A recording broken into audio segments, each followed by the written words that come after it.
On the shooting attacks on 2 mosques in the New Zealand city of Christchurch. 49 people are known to have died. Dozens more are being treated in hospital for gunshot wounds.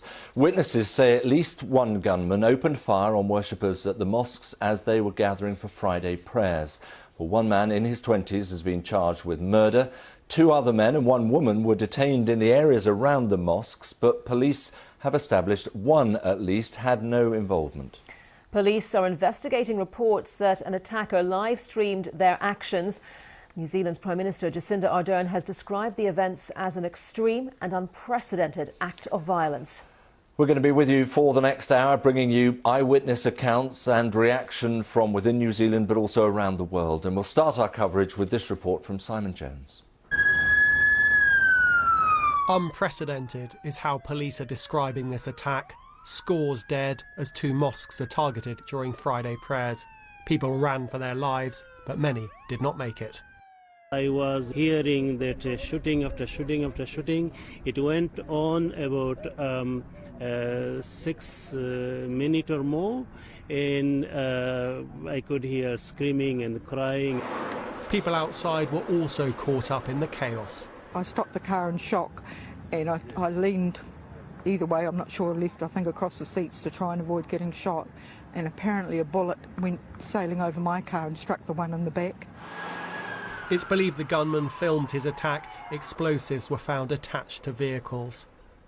It is clear that this can now only be described as a terrorist attack. From what we know, it does appear to have been well planned. All mosques in the country have been told to close their doors. Schools were put into lockdown. A man has been charged with murder. That part of our investigation will be to look back at every possibility to ensure that we in law enforcement and security didn't miss any opportunities to prevent this horrendous event.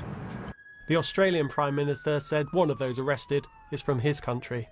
I can confirm that the individual who was taken into custody, I've been advised, is an Australian-born citizen, and obviously that element of the investigation Australian authorities are involved in.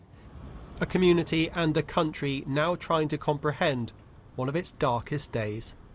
Simon Jones, BBC News.